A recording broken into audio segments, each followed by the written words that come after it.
What's going on, everybody? It's that time again. It's the AllSooners Podcast, episode 130 on this wonderful June 28th, Tuesday, here back in Oklahoma, thankfully, after a long excursion in Omaha. Josh Callaway in Oklahoma City, Ryan Chapman in Norman, John Hoover in Tulsa. First, I got to ask, where are you at? Just fatigue? Because when I left you at about 3 a.m. Monday morning in Tulsa, when we drove back from Omaha, I've seen you in better shape than at that moment. I was in. I don't think he's recovered based off I the was in giggles. bad shape.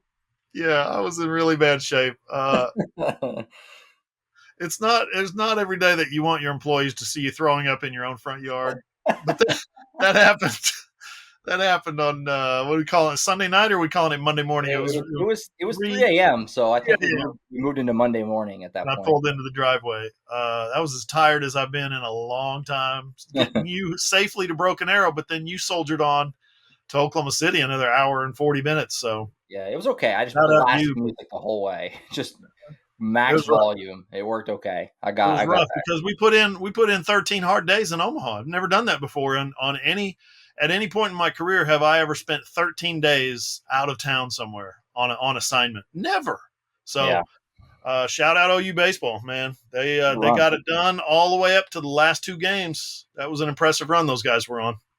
Absolutely. We were in Omaha forever. Ryan, you haven't been on the show in a long time yourself. In the last two shows, you were on vacation. Last week, you had just gotten back. It was a very CWS-heavy show, so you waited another week to come back. You're back in the fold. How are you feeling? How are you doing? We haven't talked to you in forever, it feels like. Yeah, I'm good. I've been lonely the last week because I just, look around and I'm just like, well, Hoove and Josh, they're in Omaha. So if they need any communication, they've got the group chat's dead. And it's just me meandering about Norman looking for any football stories between the couch cushions that we can put up there in support of you guys in Omaha. But no, glad to have everybody back safe and sound. And you guys rocked it up there. Worst part was I woke up Sunday morning before the last baseball game. I had a scratchy throat. By the last inning of the final baseball game, I had a splitting headache, and I'm like, what is going on? And, scratchy throat, bad headache, and then we're driving home, Josh. I like the air conditioner when I drive. I turned my AC, my heat up to 89 degrees. I was like, I am freezing here. So I had chills. I had a fever. What does that tell you? Scratchy throat, splitting headache, and a fever. I got the Rona, right? Well, I took my test. I didn't have the Rona, but I had to sit out the Sports Animal Hoover and May show yesterday. I was feeling absolutely rotten. I had no chance. So thankfully, I'm about 80% right now, I'd say, and we move on. Yeah, you sound a lot better. So glad you're able to do better. Yeah, glad you're able to do the show. We want to squeeze it in today. I'm going on vacation tomorrow, and so if I was going to be on the CWS recap show, kind of had to squeeze it in now. So glad we were able to. It was quite the trip. It was an epic trip, both in terms of just the length. It was an epic. It was 2 full weeks. It was a fortnight in Omaha. And also lots of memories. We have a lot to get through and recap. Hoove and I almost got into a fight with a guy. We got called out. We got hammered by Skip Johnson in the post-game presser you might have seen. We're going to recap it all. We got a lot to get through. So let's just start off with the obvious. What a run for Oklahoma. Put a bow on their season here. They made it to the finals. Nobody thought that was ever going to happen. They were picked 6th in the preseason, the Big 12, which they brought up a lot in the last few weeks. Clearly that was something that motivated them throughout the year because it kept coming up. They were considered a fringe tournament team really at best when the season started by most, and they just turned to another gear in the second half of the year, ran through the regional, ran through the super regional, and for the first 3 games ran through Omaha. I mean, they didn't come close to losing those first 3 games. A&M, Notre Dame, and A&M, all 4+ run wins, really just cruised. And then they ran into somebody that was just a slightly more of a buzzsaw than them in Ole Miss.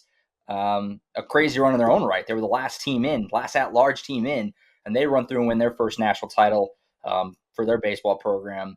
But obviously an incredible season. It just feels like, to me, it's kind of a simplistic way to put it, but it almost feels like their magic just ran out like 2 games short. It's just their bats got cold for the first time in over 2 months.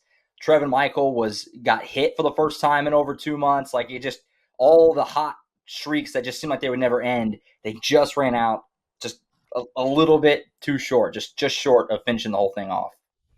Yeah, Josh, and consider this, the pitching situation set up for them perfectly. Beautifully. Yeah. Jake Bennett on Saturday and Cade Horton on Sunday, and both guys pitched their butts off. Jake had to overcome a couple of wild pitches early, but they absolutely pitched their butts off and deserved a better fate, I thought, both Jake and Cade Horton. Cade Horton, a career-high 13 strikeouts in that final game. That's the most that's ever been done at the College World Series Championship Series level. So nobody's ever struck out 13 in 7 1/3. Unbelievable that was the record. It was fantastic. What a performance by both of those guys. I think Bennett struck out 10. But, the bats went quiet. Ole Miss answered with some pitching of their own. Those guys were really good. Hunter Elliott, especially in that last game. The thing is, that wasn't even their 2 best pitchers. Their best pitcher pitched the against Arkansas to get them to the Champ Series, so he wasn't even available. It just didn't work out. Oklahoma bats went quiet, had a couple uncharacteristic errors, a couple of wild pitches in the wrong situation, had a call go against them that was really crucial.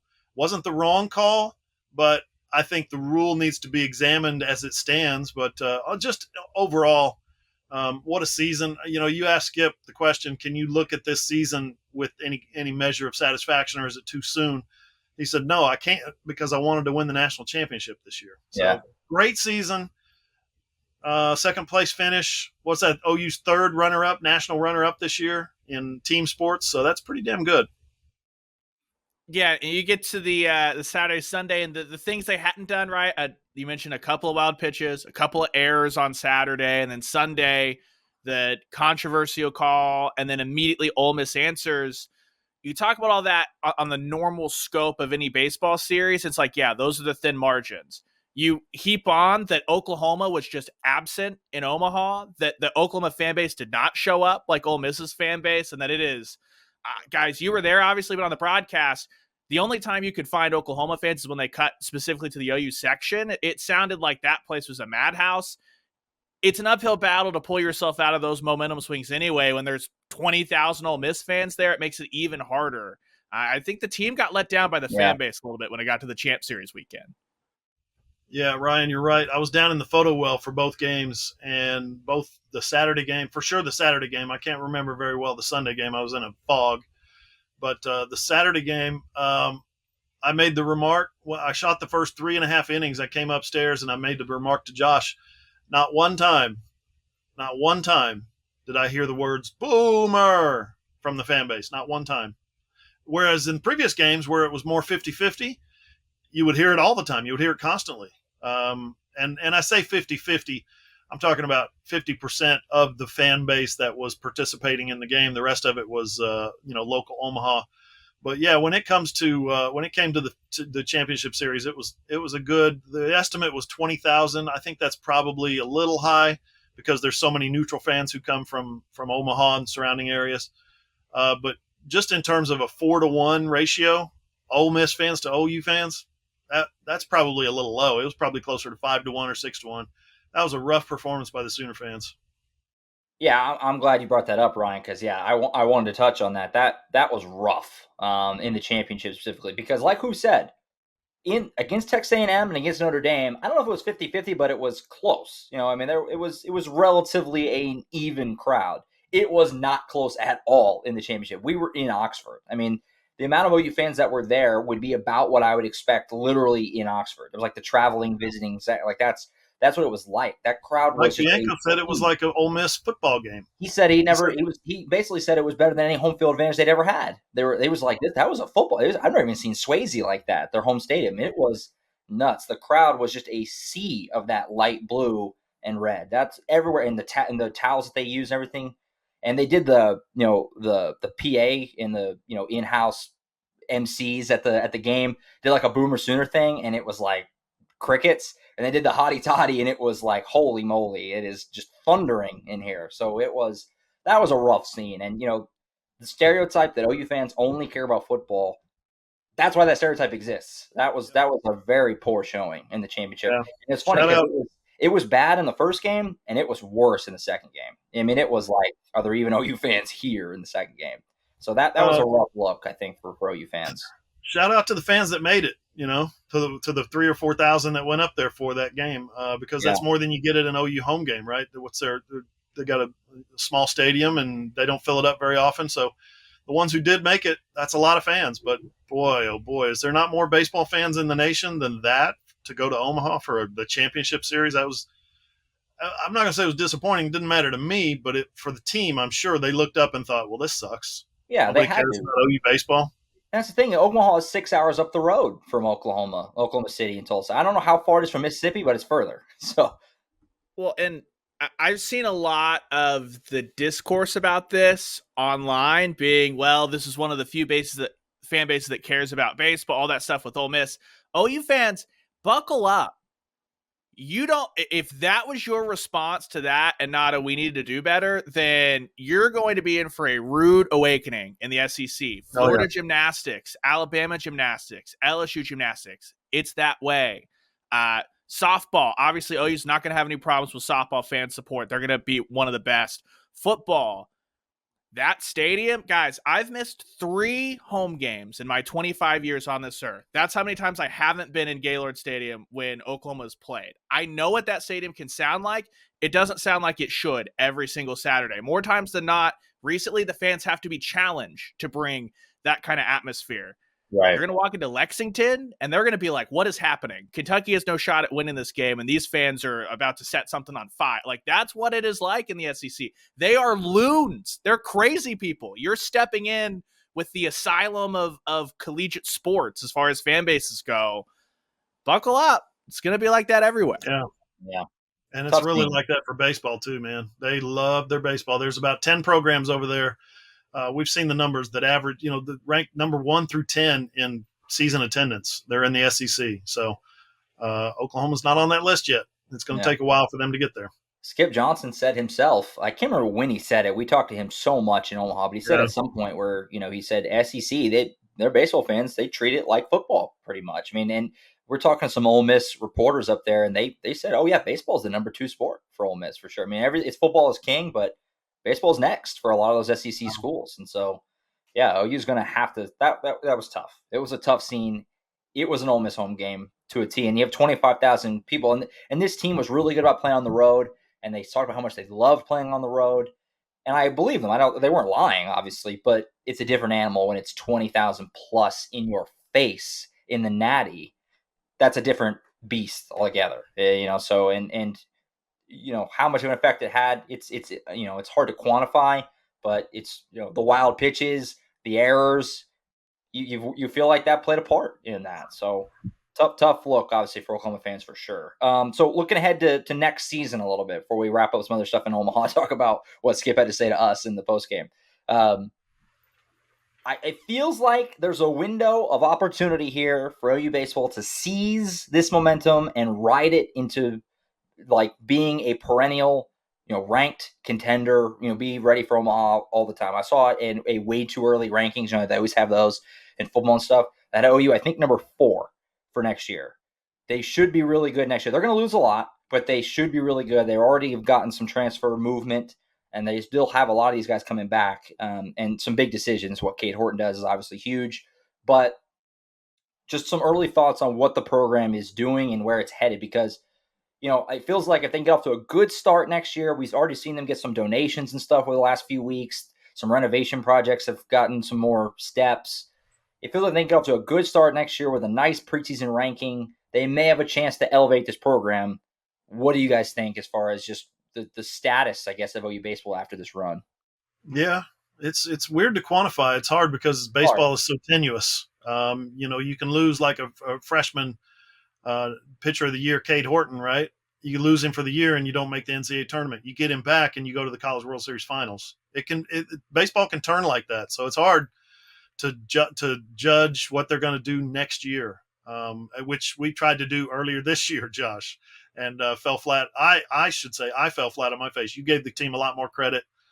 You said they've got a lot more talent coming in. I don't know. It's going to be tough to see who's coming back, who's going pro, who hits the transfer portal. There may be some of these. So, but you got to love the fact that Skip has built, or at least laid the foundation for some momentum to be gained. This is a huge season. You mentioned the gifts that are coming in. Was it $5 million that's coming in? So for stadium renovations, and they would like match future donations and stuff like that. Yeah, could be a big moment for Oklahoma baseball to really make hay, or to fall back to the pack in when they do join the SEC. Skip's always been a really good recruiter, so good that a lot of his top recruits, some of those guys just go straight to the league, right? Like that's how good of a recruiter he is out of high school. Bobby Witt. It's weird that you can be so good that it's not a negative, but it is when you're talking about just what happens on the field. We've talked so much, Josh, right? Like you've been on this about this was the trajectory of that 2020 team. And it didn't get to happen because of stuff totally outside of anyone's control when the world shut down. How many coaches are good enough to have something like that, have something outside of their control, take away into that momentum, and then 2 years later recapture it? That's what Skip Johnson just did. Oklahoma has all this momentum. I would be crazy not to say that I think Skip's going to be able to capitalize, because this is what he's been doing, trying to kind of rebuild the program anyway. So now he's got that tangible. He doesn't have to go to recruits and say, hey, look at 2020. We were moving in the zone, then some injuries in 2021. It's like, no, look, we were 2 games away and things don't go our way. You can be the difference. You can be that guy to be the one that makes us finish the job. Like that's the new recruiting pitch for Skip in Oklahoma. And two, the other thing is like, when I watch how they play offense, it just looks fun. And like, I want to play like that. Yeah. I want to be incredibly aggressive and make stuff happen, chaos, all that stuff. It's a fun program to right now to be a part of. And anyone watched on ESPN, all that they heard the whole 2 weeks was how much these commentators love talking to Skip and how good of a guy he is. All that stuff matters. And I think it's going to be a big help for Oklahoma as well. Guys, that are gone. Peyton Graham is gone. Tanner Treadaway is gone. Jake Bennett is gone. Trevin Michael is gone. That's obviously 4 huge pieces of this team. Jimmy Crooks probably gone. I imagine he'll get drafted high enough to tempt him. That's what's unique about baseball, is you get drafted and then you decide. Different than some other sports, obviously. But those 4 I mentioned at the top, certainly gone. Obviously, Treadaway and Michael are just seniors. They don't have a choice. But then Peyton Graham and Jake Bennett are both going to play at the next level next year. Jimmy Crooks probably. Cade Horton is the biggie. If he comes back, he's a Friday night guy and one of the preseason All-Americans and stuff like that. If he doesn't, then he's, that's obviously a huge loss. So we'll have to see some big decisions to make for some of these guys. Cade Horton, certainly the biggest for that team going into next year. All right, who should we talk about what Skip? Yeah, Skip said to us. Let's go ahead and put it in. We're going to put it in here. If you haven't seen it yet, if you keep up with me and Hoove on Twitter, you probably have. But if you haven't seen it or heard it yet, we're going to put it in here. This was in postgame after Oklahoma lost Ole Miss in the second game of the national championship. Season just ended. It's been over for like 30 minutes. Here's what Skip had to say to my question in postgame. Kind of adding on to that, I know it's probably pretty tough because the season just ended, but are you able to have an appreciation, just for this year and everything the team accomplished and this run, obviously, to this point? No, not really. I wanted to win the national championship. That's what my goal was, and it'll continue to be my goal. And you and John, y'all fueled us a lot all year long with the tweets and stuff about us being the last place team in the SEC. I wanted to wait till the end to tell you that, and I appreciated that, and so did every player on our team. So, yeah, there you go. Skip's been holding that one in the chamber for a long time. A little more context to it. I mean, if you're an avid listener of the podcast, you may remember. Probably not, though. I mean, I barely remember because and we said it, but it was on a podcast back in early February. Ryan wasn't on the show. I don't know why. Who knows what was going on at the time? I clearly knew what was happening and wanted to steer clear of any. Yeah, you dodged it. I was hoping we could blame it on you, Ryan. But no, it was just me and Hoove. It was just me and Hoove talking about the show. We're previewing the opening weekend in Arlington and essentially previewing the season. And the comment was essentially that last year's team, and I think Hoove said it. I didn't really disagree necessarily. OU's got to be better. It was talking about the move to the SEC. They need to be better before that move happens. Otherwise, because that conference is so good, all the things we were just saying a minute ago, and basically the gist of it was that last year's team would have been one of the worst, if not the worst, in the SEC. Last year's team. That's the emphasis here. Finished with the losing record. Finished with the losing record out of the NCAA tournament. Below 500, missed the tournament, was in the bottom, half of the Big 12. Mm-hmm. Last year's team would have really struggled in the SEC. That was the point of that. I said they'll finish last. I said they would finish last in the Big 12 in the SEC last year. Yeah, again, emphasis last year. It wasn't about this year's team. That's how it's been misconstrued. That's clearly how the team took it. And that's essentially what Skip said in post game, that we said they would be the worst in the SEC. It's not what we said. Said last year's team would have been one of the, I said one of the worst. Who it sounds like he kind of went for last place, but then we went on to say they should be a lot better. Pitching should be a lot better. Peyton Graham should have a big year. All these things. I recommend everybody goes and finds it back in early February to hear the exact context of the quotes. But apparently, team got a hold of it, and they've been using that as motivation all season long. So I guess we played a small part in the run to Omaha, I guess. You're welcome. Partial credit. You're welcome for the great season that the Sooners had. We appreciate you listening. Thanks, Skip. No, what that did, I'm glad he said it, because it's been kind of hovering out there like a bad odor, Josh, whenever you and me are around. We had heard about this. Yeah, more background. We had heard about this in March. I had been made aware that the team had heard it and didn't like it, and it was used as motivation. That was back in March. By the time we got to Omaha, I hadn't even considered that was still a thing, but you kind of felt like it was. Yeah, I felt like it was hovering around. Whether they were answering my question or whatever it was, guys, look at me with a certain look in their eye or whatever it is. If I'm taking pictures, I'm walking by the dugout, they see me, they watch me walk by, and apparently they know who I am. That's cool. I appreciate that. But I'm glad he said it. I'm not on the defensive about Skip saying it, because frankly, he brought attention to the fact, Josh, that you and me were basically the only people on the planet talking about OU baseball in February and March, right? When we're doing a season preview on OU baseball. And there we are. We're one of three media outlets in the entire state of Oklahoma. We're there for 2 weeks covering this team in Omaha. So we were there at the beginning. We were there at the end.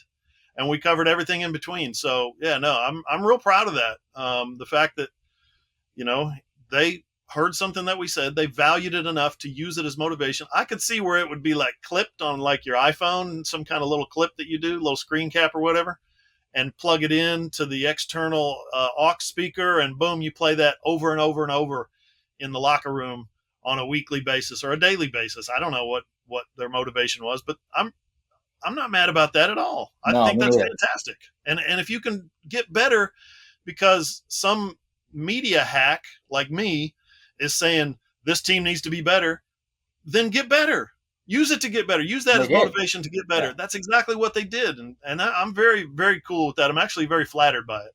Yeah, that main thing, and we can let Ryan get his thoughts from afar in just a second. But I was going to just say, it's important to say, and I tried to articulate this on Twitter as best I could, I have zero problems with anything, and I hope that they have zero problems with us. And mainly because, like I said before, I didn't even know this was a problem. I mean, everything was handled. Right. It's not like Skip refused to answer our questions or players were like jerks or something. I didn't even know. They were fine. They were professional the whole time. You know what I mean? So, we were talking to these guys at practice. Skip's even cracking jokes with us at practice. Yeah.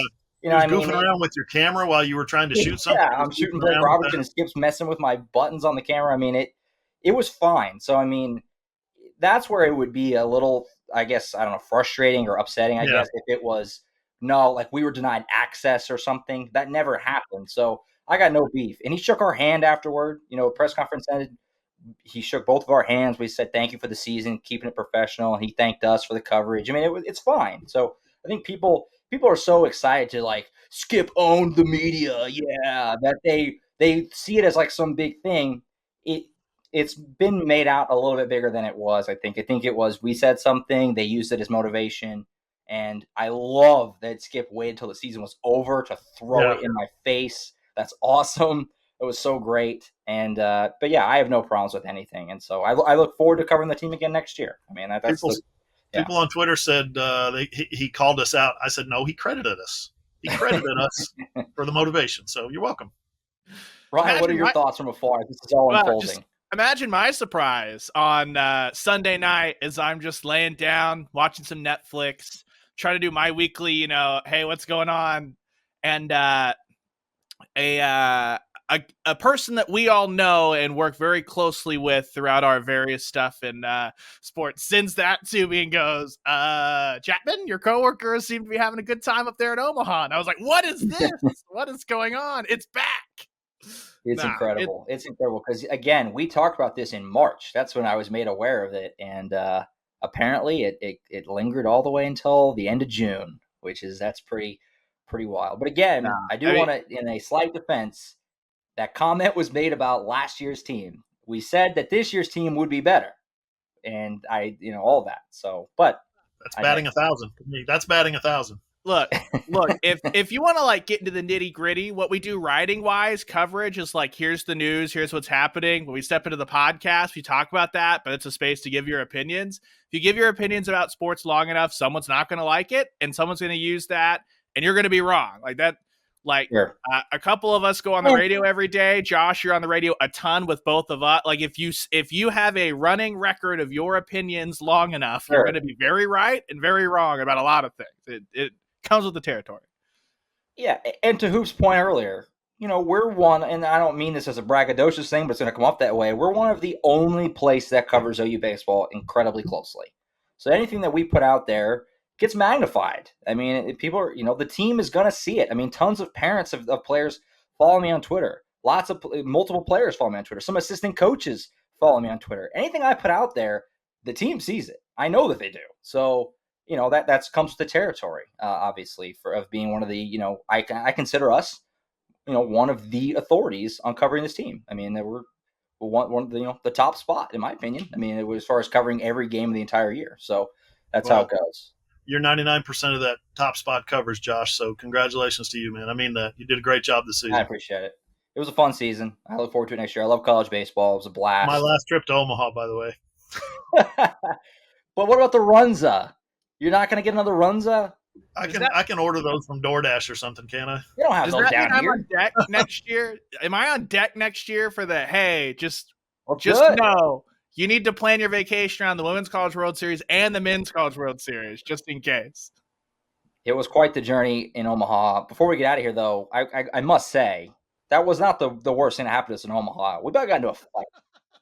That happened. Leaving the game after game one of the finals, we're leaving.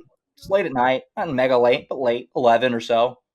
And we're walking out, Hoove and I, with Tulsa World's Eric Bailey, who, if you've ever met Eric, is one of the nicest people I've ever met in my life. A just very drunk fellow, probably in his 40s, maybe, I would guess. He tried to fight us. It about went down. He was being very, I don't know the right word, harsh. I mean, he was dropping some F-bombs all over the place, going after Eric. And who would thought we were going to have to defend Eric's honor? I mean, that looked like that was going to have to happen. But all this was over. It was very close. He missed his Uber and thought it was your guys. What was the? It was Hoop's fault. It was Hoop's fault that his Uber kicked him out. Yeah. Clearly my fault. Look at this face and tell me I don't work for Uber customer service. Right? I mean, I had a credential, had a CWS College World Series credential around my neck. I was pulling a wagon full of equipment, right? Recording, video, photos, all that good stuff. And I left the facility. I was exiting the facility, and he came up to me and he wanted to know why the hell he was kicked out of his Uber and why can't he get his $55 back. I was like, bro, I don't even know what you're talking about. What happened? So I'm trying to commiserate with him, right? I'm trying to talk him down. And is there anything I can do? Give you a ride somewhere? Maybe that would have been interesting. He just got real super aggressive, and he was like, this and that. I'll kick your ass. And that. I'm like, all right, well, we got to go. Nice to see you. Nothing you could do to Nothing. He never stopped. He came right after us, and he kept coming and coming and coming right after us. And we would turn around and walk 10 steps, and he would be right behind us. I was like, all right, this may be going down. And finally, he got hooked up with Eric, and I loved it. Guys, I said, where are you from? Just trying to conversate with him, talk him down out of his anger. And he said, I'm from Kentucky. I said, okay, Florida State from Kentucky. That's cool. I get it. And he goes, where are you from? And I said, Oklahoma. He goes, I'm glad you got your ass kicked. I said, all right, me too. Got to go. See you later. Please leave us alone. That's when he came across Eric. And Eric walks up after about a minute of this exchange of Eric trying to talk him down and him coming after Eric. Eric walked up and tapped him right in the chest. I was like, dear God, Eric, what did you just do? He was telling the guy, I like your Florida State Seminoles shirt. But he tapped him. I said, Eric, come on, we got to go. The guy starts coming after Eric, dropping F-bombs in his face. And then to top it all off, after we finally shook him, we walk up the sidewalk outside the stadium to the media lot, and all we got to do is cross the street, and it's a red light. And we're waiting. And I said, hey, there's cops over there. And Josh is like, there's the guy in the yellow shirt. There's the guy in the Florida State shirt. I said, watch this. I'm going to go get these cops. I go grab some of Omaha's finest, and I said, you guys are getting ready to have fun. There's a drunk guy over there, and he's trying to fight everybody. Really dangerous. Josh said, yeah, he's messing with some of the stadium workers now. And the cop looks at me and he's like, thank you, sir. Puts it in drive and drives away. It did nothing. Omaha's finest. All right. If he got through that night without getting punched in the face, that's a major accomplishment. He had puke in the street in his future. Yeah, I'm sad. I had two thoughts about this. The first one I shared with you guys. Clearly, you need to roll through Rocco's and just keep some Jello shots on ice for any drunks that come up. You can just hand it. Hey, here, please. We didn't mean it. And two, he clearly doesn't follow you and know your war hoove with airline customer service to know that, like, you of anyone are sympathetic. You're an ally with transportation problems. You are sympathetic, trying to help. You are not the person to fight. You're, like Josh said, you're an ally. Yeah. Well, I'm glad it didn't escalate, because that would have got ugly and it would have got bloody. It was about 30 seconds where I sincerely in my body thought it was happening. I was like, we're gonna fight this guy. Josh tells me later on, he says, I've never been in a real fight before. And I'm like, you were that close. I thought it was gonna happen. I was like, we got the 3-on-1 and there was pedestrians around, so I think it would have probably been wrapped up pretty quick. But man, what a scene. What a trip. What a trip to Omaha. We were in Omaha forever. I came back. My dog I came home at 4 a.m. and my dog, who, when she was a puppy, she would get so excited when she saw somebody she knew, she would pee. And she's long grown out of that. She hasn't done that in probably over a year. I come home at 4 a.m. She got so excited, she peed everywhere. Oh, no. Like, sweet. Let's go. Welcome back. I felt a little flattered, but also like, we have to clean this now. Yeah. Can't go to bed yet, Rory. Rory jumped on the floor. Unbelievable. What a trip it was in Omaha. Hey, Hopefully, special acknowledgement and shout out to my nephew, Anthony, in the Air Force there at Offutt Air Force Base in Omaha, for him to put us up for 13 days at his house, and for his daughter, Addie, to give us the run of her bedroom, which was down in the basement. We got the whole basement to ourselves. Yeah. What a magnanimous outreach by my family to take care of me like that. He was like, while OU was beating Virginia Tech, he said, you got a place to stay?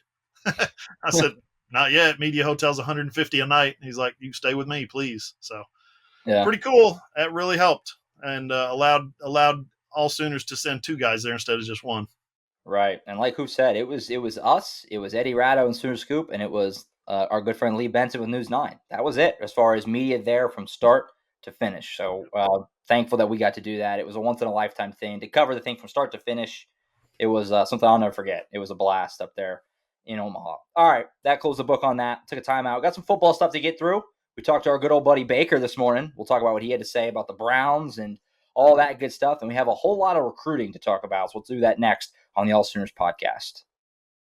On Twitter, you can follow AllSooners at @all_Sooners. Ryan's at Radios Ryan. Who's at John E. Hoover. I'm at Josh M. Callaway. Our website is allsooners.com. We are a Fan Nation affiliate, part of the Sports Illustrated Network. Okay, football. We are in football mode. Baseball is done.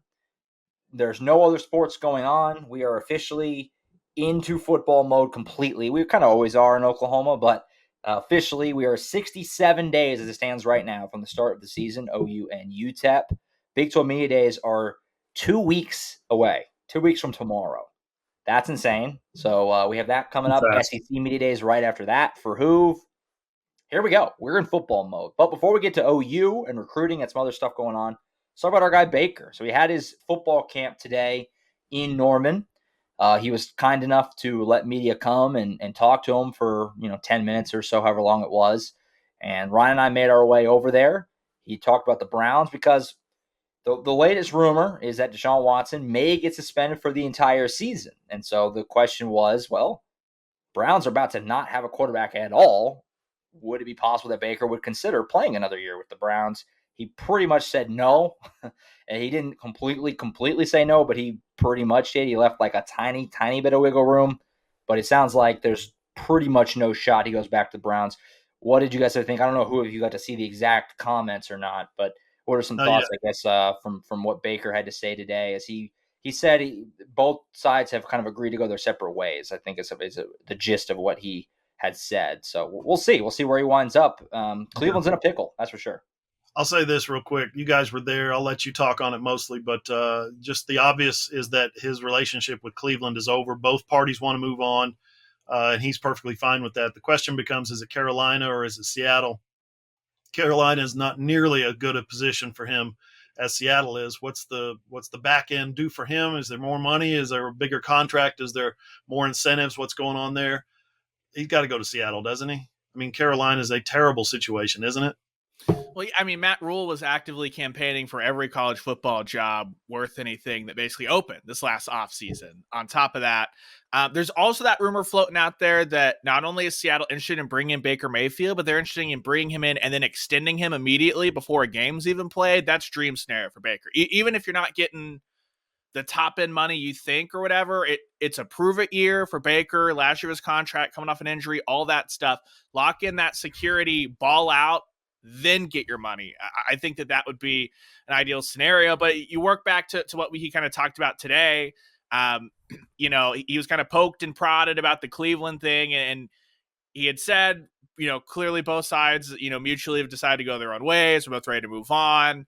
He said that if he were to come back, and I don't even want to phrase it that way, it was very much like they'll have to reach out to me, but it didn't sound like a please reach out to me. It was like they got to fix some stuff, which makes sense. I mean, guys, we're 2 months removed from the Cleveland character assassination, where they leaked to the media that they were looking for an adult at quarterback, and the adult that they brought in currently has 26 cases, civil cases brought against him. He settled 20 of them, by the way. This is the same guy who said you don't settle if you're innocent, and he settled 20 of them. Deshaun Watson's words, not mine. Just throwing that out there. All true. So, right. Yeah. I mean, I thought the biggest thing was that Baker kind of said, I was kind of frustrated this didn't happen before minicamp, and that the timing of why he's able to do it right now is that everyone's at minicamp and he's been excused from Browns minicamp. So you can come back to Norman and host a camp with the kids, basically kind of give back to the Oklahoma community. So clearly he's someone that would like to have his future sorted right now. I think that it's just so complicated with Cleveland basically setting his trade value on fire and then saying, well, no, whoever trades for him is going to have to pay $18 million. Everyone's like, okay, you're the ones over the barrel. Good luck. There were so many kids there. Yeah. There was over like 300. Over 300. Yeah. Oh my God. I was gonna say, because each group was like 20 kids, and there was a lot of groups. So it was a scene out there in Norman for the Baker camp. Not enough Baker to go around. He was bouncing around all over the place, doing his thing. But yeah, I mean, between the two teams, Carolina or Seattle, I mean, I think definitely Seattle's the better of the two. It's not great, but it's the better of the two. Because the Panthers, I mean, Matt Rule is the betting favorite everywhere to be the first coach fired.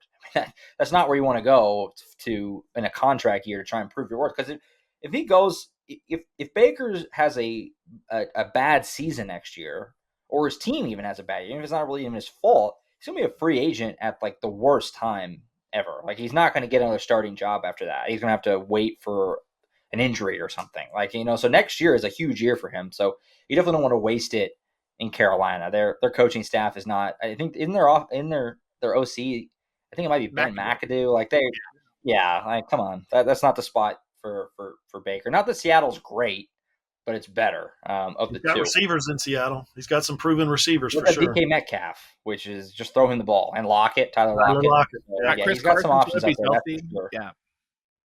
Yeah, and the exact quote He said, I think for that to happen, there would have to be some reaching out, obviously implying that the Browns are going to have to, they're going to have to come to him, not the other way. He said, but we're ready to move on, I think, on both sides. So he really made it sound like that's not even really it on the table, essentially. So we'll see. Browns have somehow really, really screwed the pooch on this one. They finally had a quarterback that got them to the playoffs and all that. And then, like Ryan said, they character assassinated him and then traded for a guy and gave him a ginormous contract who has 20 plus of these cases against him. I don't know how you could handle something like this worse than what the Browns did. They really just, Browns is the Browns forever. Juju Smith-Schuster said it best. Browns is the Browns. So there you go. We'll see where Baker ends up. I can't believe he still don't have a team. I mean, it was like whenever the draft rolled around in April, it was like it had already been a long time at that point. It was like Baker might get traded finally. That was the draft. It's almost July. Get this guy on the team already. Let's figure out what we're doing here. My goodness. All right. Elsewhere, got a lot of recruiting stuff to talk about. We'll do most of it in the third segment, but we'll bring it up now. They did get a commit yesterday. Heath, I'm going to hope I say this right. Heath Ozada. Pretty sure that's how you pronounce it. So 3-star offensive lineman from Washington. He's really out in Pac-12 country. Most of his offers are very West Coast. So Oklahoma goes into the state of Washington and pulls this 6'6", nearly 300-pounder in high school offensive tackle. I mean, we'll see. It's another one of these guys. Again, sound like a broken record. 3-star that they went and sought out. Clearly liking the fit and liking the upside potential more than, the slam dunk. He's a 5-star. Just get him and worry about it later. So we'll see what he looks like. His hometown is fun to say, by the way. Snoqualmie? I think that's how you say it. Snoqualmie, Washington. So yeah, we'll see. This is a heck of a pull from that area for Oklahoma. Yeah, as long as we're talking about Seattle, Washington, right? Let's talk about Snoqualmie. Talk about right. Let's talk about Heath Ozada. I can't. This of the people that you guys and I know who cover recruiting and do this on a daily basis and are entrenched in the recruiting lifestyle and the culture of recruiting, this caught them by surprise. He came down for an official visit, got an offer, and next thing you know, he committed. This all happened within a week or so, about 10 days. So that's some impressive movement. It follows along. It tracks pretty well with what Brent Venables told us that is, he's not going to shotgun blast a bunch of offers out there hoping that he can, stick some to the wall, right? He's not going to throw a bunch of stuff and hope they stick. He's going to really be measured about it and really take find guys that he thinks want to be here. And that's where he's going to send his offers. And he did that. Him and Bill Beeden both sent the offer out. And just like I said, within 10 days of contact, he gets an offer and commits. So pretty impressive. Can he play? His high school highlights look good, but can he play? I mean, what's his long-term prospects? We don't know that yet. It's still too new. Yeah, if you followed our Sooner Caravan coverage earlier this offseason, you knew Brent Venables took multiple opportunities to kind of even further explain the recruiting philosophy and things like that. And part of this, we're committed to you be committed to us, is that if Oklahoma sends out an offer, that means that they are, like Brent Venables says to his assistants, you better be sure the moment you issue that offer that if that player commits on the spot, we are ready to commit to that player until he signs and throughout his entire career at Oklahoma. So anytime anyone looks at any of the stars and worries about stuff like that, know that the coaching staff has said, yeah, I'm good with this guy taking somebody else's spot by issuing this offer because that's their philosophy. So when you get into it, you look at his film, going to be honest with you guys, I'm not sure about the competition he was playing, right? He definitely has this man among boys kind of thing. But when you pull it up, the first thing that stands out is he's incredibly mobile and violent on the second level. So we know that Bill Bedenbaugh loves him, some offensive linemen that can get upfield and obliterate people. And two, if you ever have questions about the competition anyone's playing, this is exactly the kind of film you want to see. This is on the first pass rush move. With one hand, he is just throwing guys to the ground left and right. He is violently pancaking guys and then laying on him and putting his hands up. Just be like, this is not a penalty, but I am absolutely dominating this guy. If you have any questions about it, he checked all the boxes as far as being that monster among men. So we'll just see how it translates when he gets to Oklahoma and kind of has that step up in competition. But for me, I think, guys, the biggest thing is we've talked about it so much. The last two classes, just number wise, have been so small along the offensive line that they've been reliant on portal guys for depth. This is another step in rebuilding that. Like, if he comes out and pans out, you're stoked.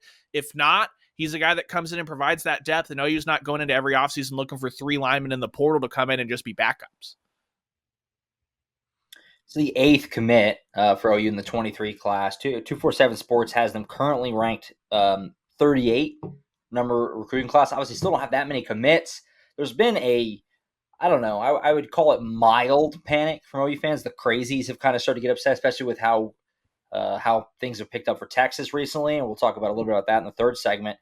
Just for you guys real quick, I mean, obviously, no concerns yet, I presume, for Oklahoma. I mean, it is ranked 38th right now, but there's still so much time until signing day, and we knew that this would be a slower process for Brent because he doesn't want guys to visit after they commit and all of that. He encourages guys not to rush into their commitment, so it's going to be a bit of a slower play for him. And I think just first time through, maybe OU fans are not used to it, but they are low right now and only have 8 commits.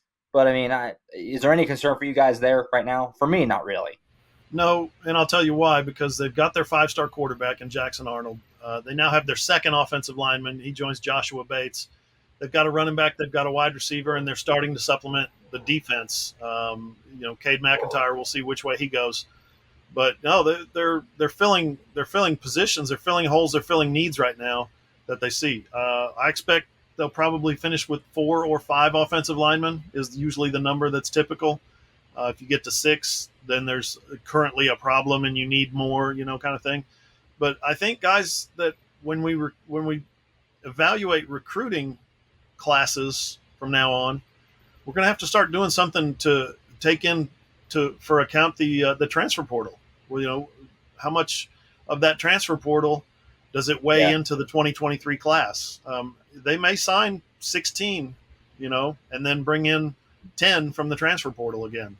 That would be something that I would think would be totally typical in 2023. We'll see how it shakes out. Yeah, it'll be interesting. We know under Lincoln Riley that they had kind of shifted to that model of saying quality over quantity, and then they'll supplement the portal. Brent has told us over and over. Like, when I think of what Brent Venables wants to do, I think of what Patty Gasso does, where she brings in the recruiting class that she wants, and then after the dust settles, she evaluates and says, are there 2 or 3 specific positions that we can go after? And that way she can be incredibly selective of, we don't need 8 or 9 people, but we need 3 people, so we can bring in 3 people that are going to be a fit for this program and a fit for this locker room. And it's been incredibly successful. I mean, you just look at the team that just won.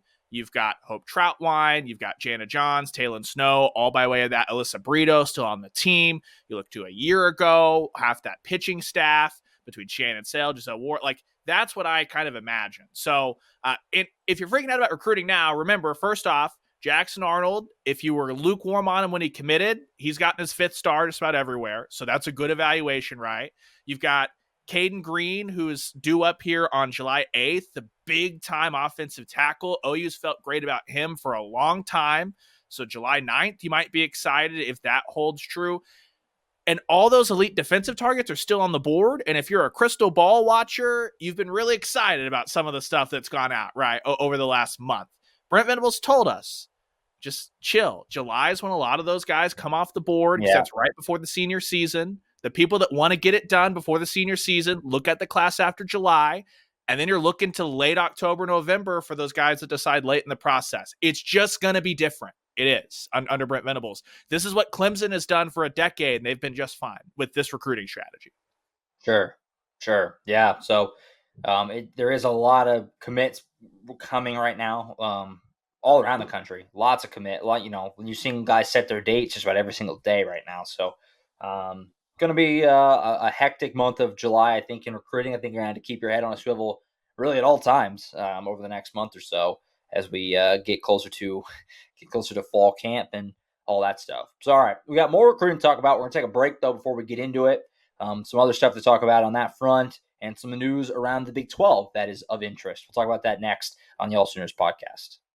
Final segment of the AllSooners Podcast, episode 130 on this Tuesday, June 28th. got some other recruiting stuff to get through, some news around the Big 12, then we'll send you on your merry way into your 4th of July weekend. Hello, how you doing? You guys doing anything for the 4th, by the way? Nah, birthday party and fireworks. That's it. I'm packing up everything you see behind me as my move-in date is July the 5th. So hopefully I'll have internet for the podcast next.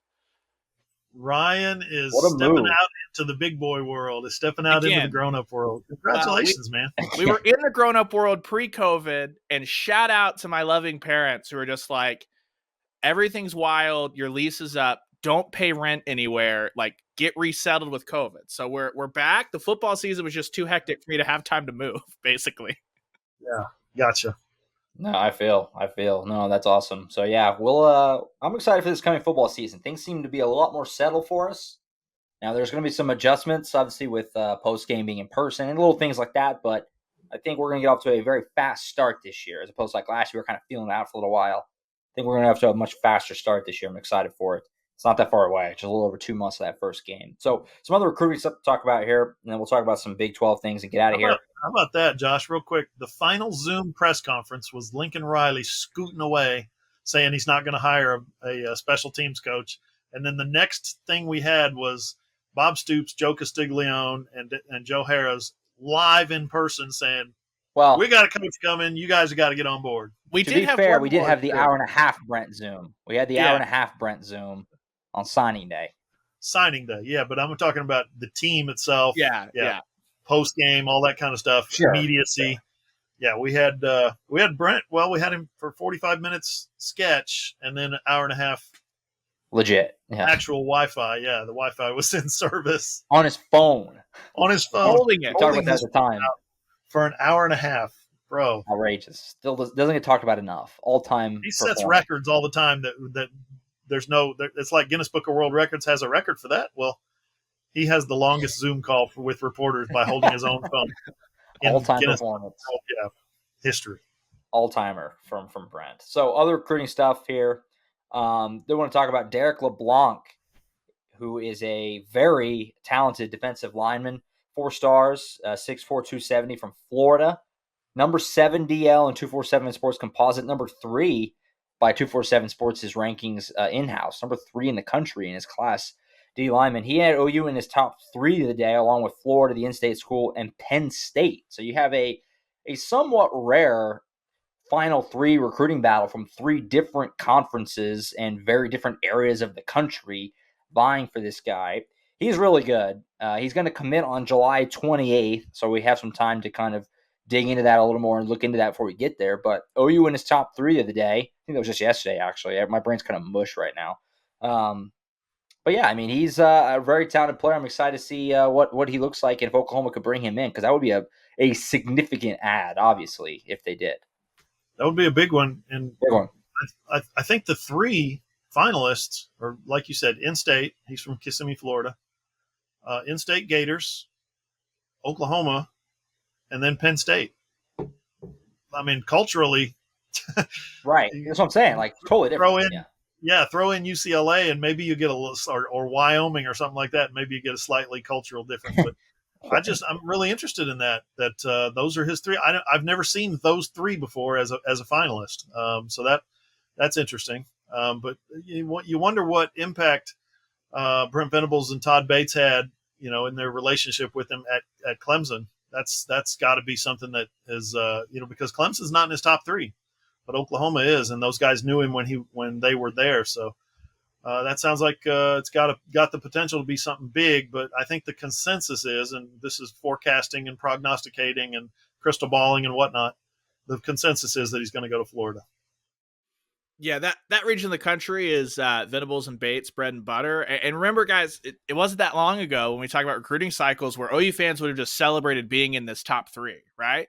Like that, Yep. It was supposed to be the, hey, look at the work that's being done to rebuild OU's image as far as they're being included as the token 5th school in top 5, stuff like that. Now, if you don't end up with them, you're almost like, dang, what went wrong there? That's a very different approach. I think it kind of shows the very different expectations of what this defensive staff should be recruiting-wise when you've got guys like Brent Venables, like Todd Bates, who are connected in the Southeast, like a Ted Roof, who's huge with those Georgia connections.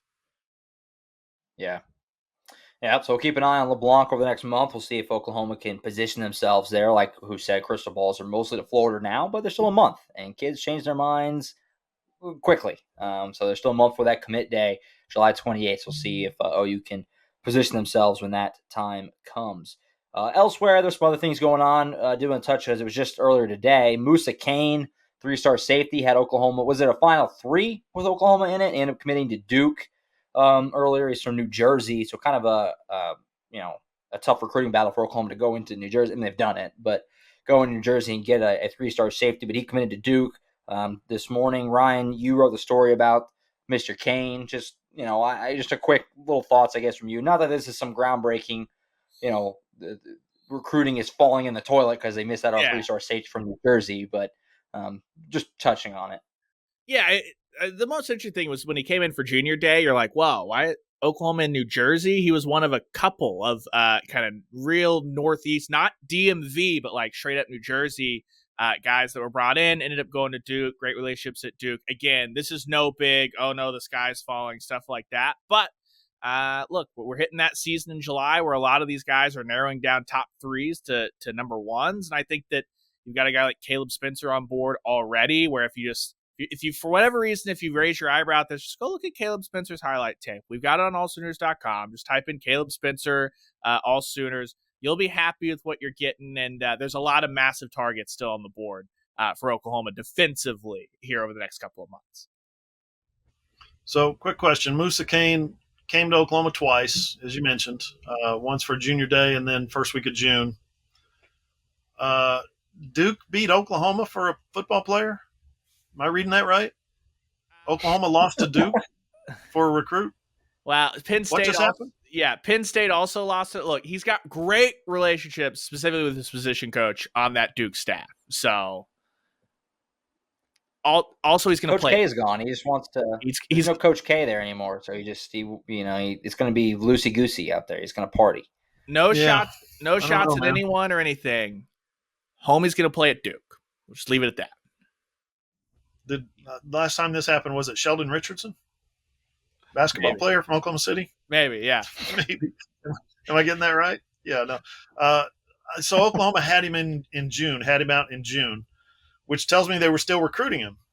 And the rest of it is just like maybe they stopped recruiting him. No, they had him out in June. So East Coast, good fit, academic school, all that good stuff. Sure. Probably worked out best for all parties. Sure. So, yeah, we'll keep up with obviously elsewhere in recruiting. AllSooners certainly going to be the place to be to keep up with all that as we move into, like I said, Diamond Sports are finally in the books. Long run for baseball, so it took until near July. But, obviously going to be very recruiting heavy for us over the next month or so at least before fall camp. Sheldon Williams, not Sheldon Richardson. What a dummy. Sheldon Williams. So stupid. Oh, there we go. I was wondering. I was like, who is Sheldon Richardson? I was like, why don't I know who that is? What? I wonder why you guys are looking at me like that. Sheldon Williams. I get the first name, last name stuff twisted all the time. Look. My apologies. We get to face Adrian Martinez again this year, so we get to do it all again. I know. Adrian Martinez. Speaking of first name, last name stuff, if you're in the football mood and you haven't been following AllSooners.com, I just ranked every skill position, the top 5 guys Oklahoma's going to play this year. A guy that we're about to talk about, I almost put him on the list just for the hell of it in Arch Manning at the quarterbacks, because that's the state of Big 12 quarterbacks. But I'm proud of myself. Not once did I type the words Taylor Martinez over the course of putting that list together.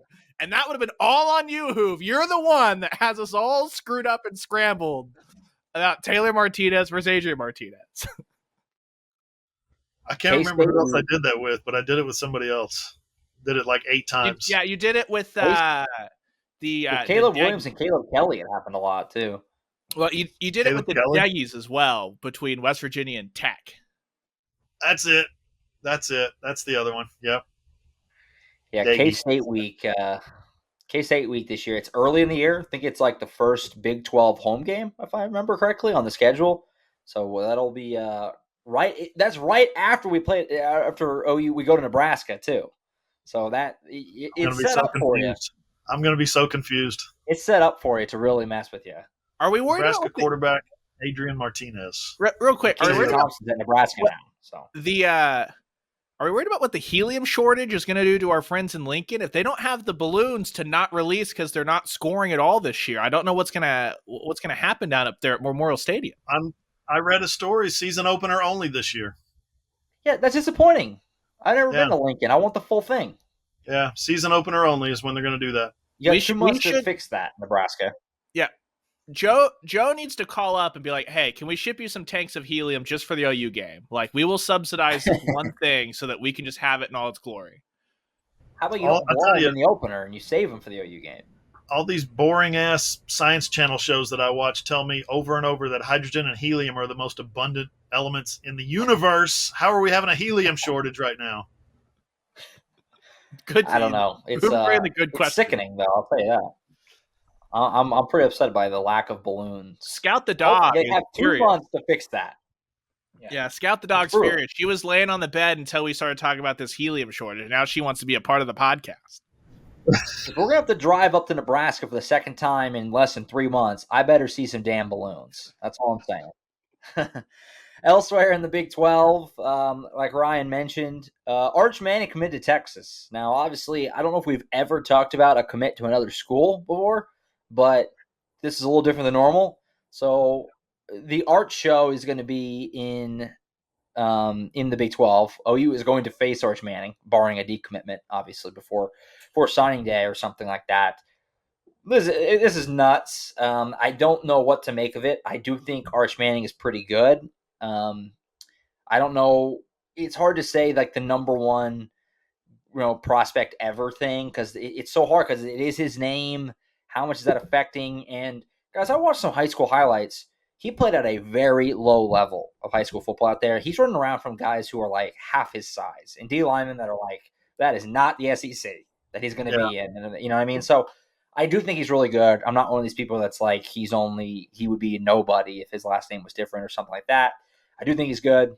I'm not convinced as of now that he's better than Jackson Arnold or Jaden Rashada or even Malachi Nelson or any of those guys. I mean, who knows? We'll find out. But just some thoughts, I guess. And I will say I'm extremely excited for Jackson Arnold versus Arch Manning in the Cotton Bowl whenever that day does come. That's electric stuff. I hope Peyton and Eli are there. Let's get a whole Manning thing going on. Let's Archie all of them. Let's get a party going.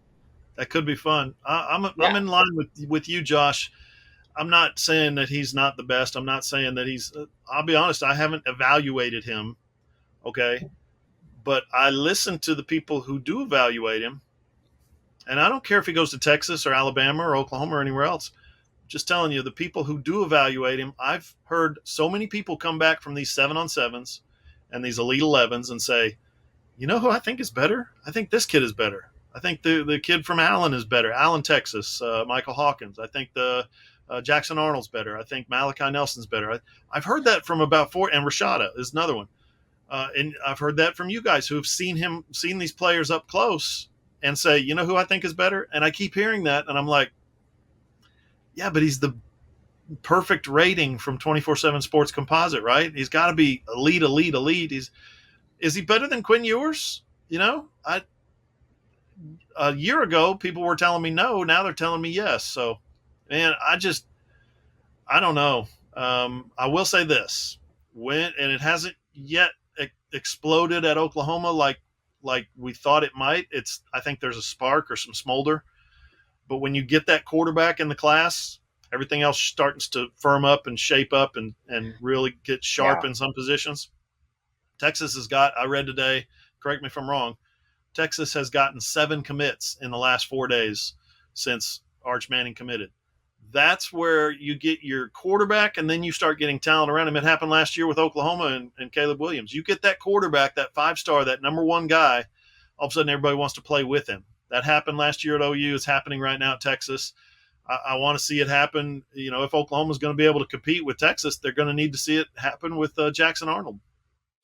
Yeah, I haven't seen Arch throw in person, but you guys know me. I'm on record. Like, Rashada's my guy. I love what I saw out of him. Just as far as down at that Elite 11 weekend in Dallas, it also had the big 7-on-7. Rashada and Arnold were like the two for me that stood out. And I just like, I I didn't get to see Arnold in a competitive setting as far as like throwing against defenders and all that stuff. So I think that's probably why I'm skewed toward Rashada. But like you said, Hoove, we can talk all day about if Arch Manning is the greatest player to ever take the field, if Arch Manning is going to befall the exact same fate as every other highly touted Texas quarterback that's come through since Colt McCoy. None of that matters when it comes to recruiting, because recruiting to an extent is all about momentum and narrative and what 18 and 17-year-old kids believe, right? And they believe that Steve Sarkisian is a good offensive coordinator. They believe that the Pancake Factory is going to pay Texas offensive linemen, whether it's through charity or whatever. That's what they believe is going to happen. And you've seen all of that kind of come together for Texas recruiting to hit this really big explosion. This is the perfect time if you're Texas for this to happen. Like we've mentioned, July is when things really pick up. It's that last heavy period until right before the early signing day. So it's going to help Texas recruiting. Now, here's the thing.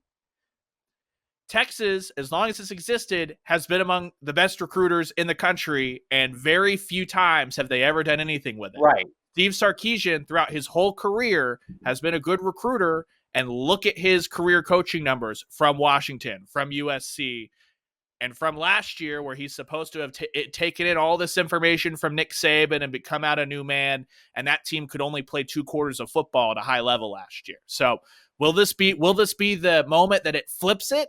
I mean, maybe. Like, I'm open to that. I just am not optimistic from Texas' point of view that it's going to happen. Now, from Arch, like if you're choosing between Georgia and Texas, Kirby Smart's never opened up things for a quarterback. He ran off Justin Fields. Like, of course, if those are your two, go play with Sark. It'll just be interesting to see how it all plays out. But for now, the momentum's very real on the recruiting trail for Texas. Let's see if they can do anything with it for the first time in a decade.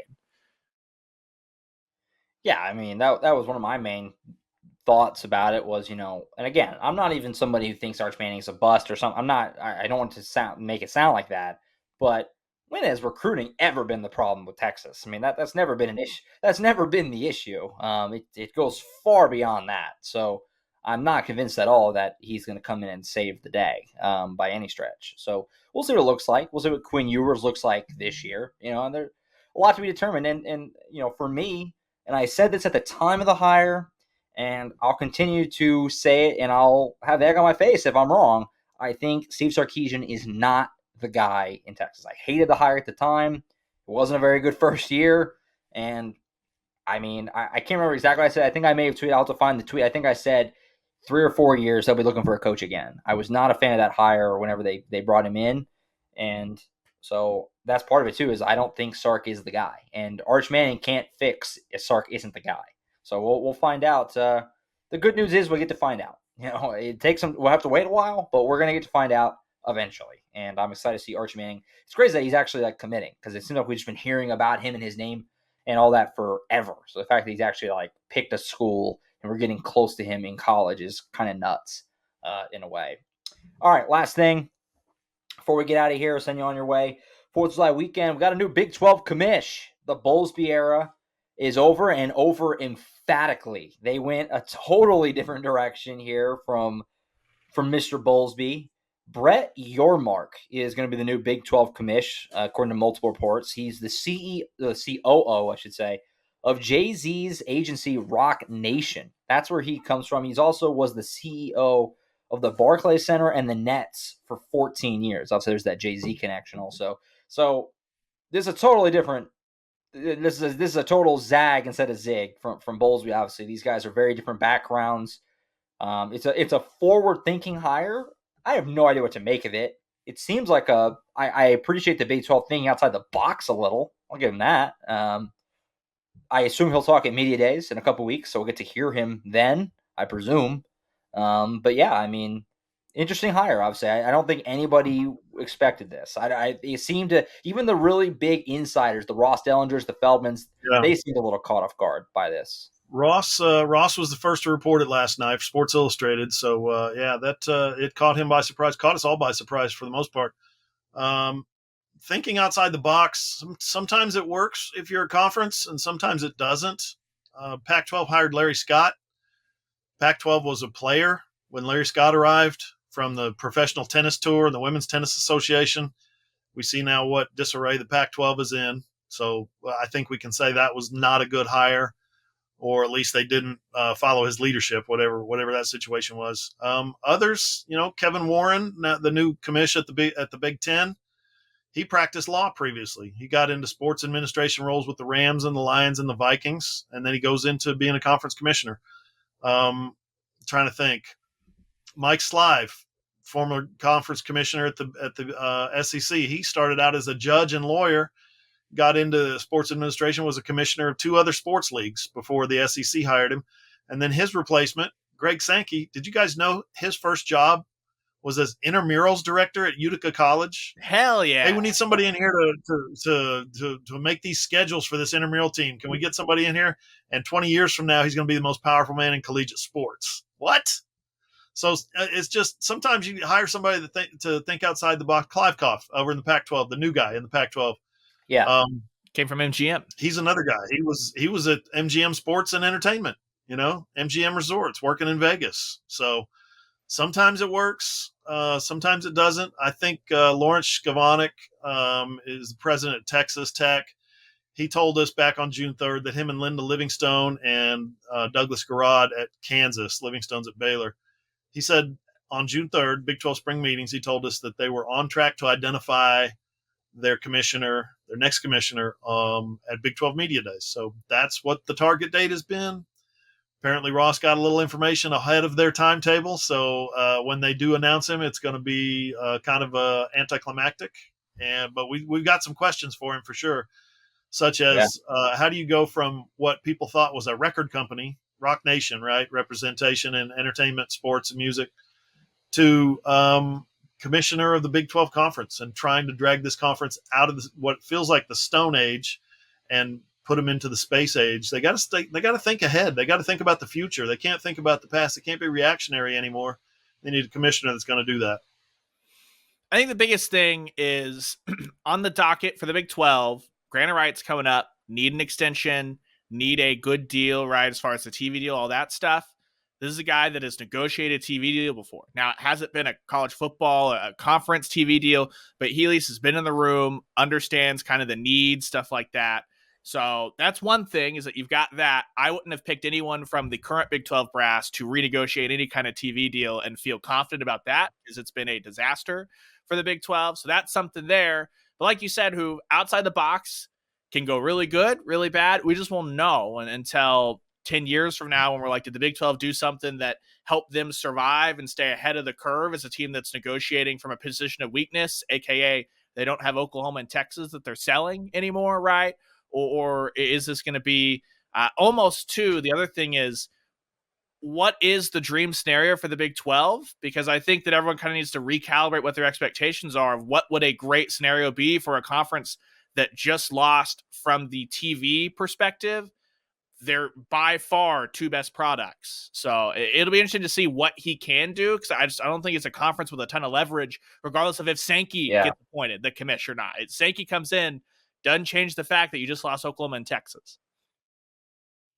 The Big 12 will never be first or second, not with the SEC and the Big 10 out there, but they cannot fall to 5th out of the 5, the big, ACC and Pac-12. They cannot fall behind those guys, or it's pretty much over in terms of fan interest, brand awareness, money coming in, revenue, all that. Now, keep in mind, the guys that are joining the Big 12 last year, the 4 schools that are joining in the American, they averaged $7 to $9 million per year revenue. And their first year in the Big 12, they're going to get more than 20.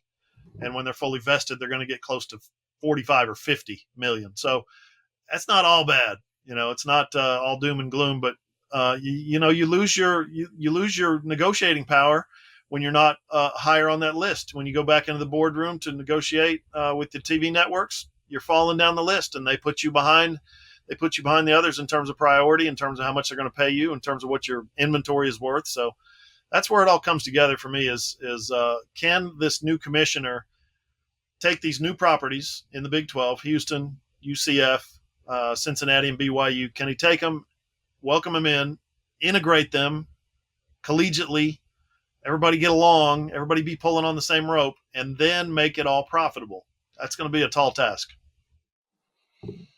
Absolutely. So fascinating to see what it looks like. He has his work cut out for him. It's going to be a weird next couple of years. We talked about that before with this transition. Are we going to have the Super Big 12 for a year? I mean, his first year, I get his second year, I should say. First full year, depending on how you want to look at it, could be with the Super Big 12. You know what I mean? With all the new teams coming in. OU Texas still here. So weird time to take over, obviously. It made sense for Bowlesby to kind of step back. And, as he said whenever he did, it's going under a transition. It probably needs a new voice and all that. But it's going to be kind of potentially rocky at the start here, you would think, for him. So we'll see. Going to be interesting to see. And looking forward to Big 12 Media Days.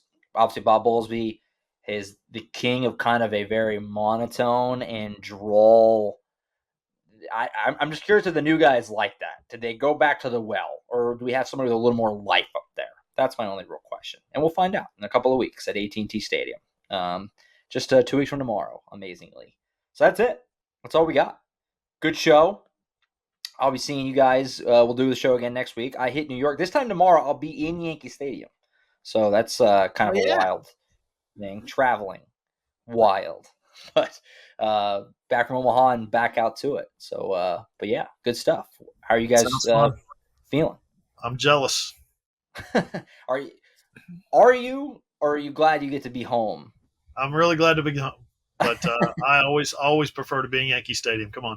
Yeah, well, I'm looking forward to it tomorrow. I'm happy for you. I know the week off where I basically was just in the woods in the middle of Tennessee talking to no one was good for my mental refresh. And now, if you get 2 weeks of dialed in Ryan before I head off to watch Chelsea play a preseason game that doesn't matter, and I'm just gonna go nuts. So we got a 2-week window, dialed in Ryan, then a weekend off, then we're back. It's football season after that. We're ready. You've heard about Big 12 Media Days coming up, right? Well, yeah, that's why it's Wednesday, Thursday, Big 12 Media Days, working hard. You get me till about 11 p.m. on Thursday, and then I'm out on Friday.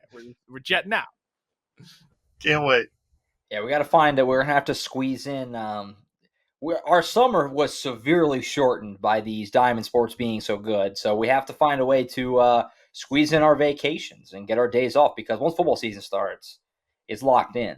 So I had my vacation late last night in the front yard.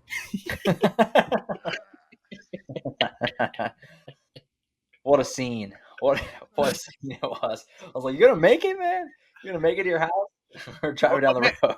What a year for Josh! Over the course of the year, he's seen his boss just full moon Bill Snyder Family Stadium due to the hill that took the cleanliness of his pants. Then he's seen him just roll into his front yard and just evacuate the contents of his stomach. What a year it's been for Josh. Welcome aboard, my friend. Happy anniversary. It's coming up. 1 year. That's right. 1 year. Just past the 1 year while we were in Omaha. And yeah, it's been wild. We've been to cool places, a lot of crazy moments, and this year expects to be year 2 expects to be more so. So looking forward to it. Football season's right around the corner. Get ready to hit it. Nebraska. Say a prayer. We'll be back. We gotta get Runzas again. Say a prayer. I liked my Runza, so might have to try and find it again in old Lincoln. Be looking out for one. So we'll do it. The cheese one, preferably for me. You went with the mushroom Swiss. I don't know. I'm not on board with that. Pretty strong. I want to stick to the regular old cheese. That's the fastball. Nice and simple. We appreciate you, Omaha. It was great. So there you have it. That's our show. We'll be back next week talking about more recruiting stuff and all that. We're in the summer mode now, the dog days, if you will. So it'll be very recruiting heavy and starting to look ahead to football season, which is just a little over 2 months away. Pretty amazing. So thank you so much for listening. Be sure and catch next week's show. Doing all that, recruiting, other football offseason stuff. You can catch that one. All the AllSooners podcasts on iTunes, Spotify, Google, iHeart, or wherever you get your podcast. If you have an Amazon-enabled device, just say, Alexa, play the SI Sooners, or AllSooners podcast, I should say. It's also posted on our website, allsooners.com. Click on the player list on your phone, your tablet, or your computer. For Ryan Chapman and John Hoover, I'm Josh Callaway. We'll catch you guys next time.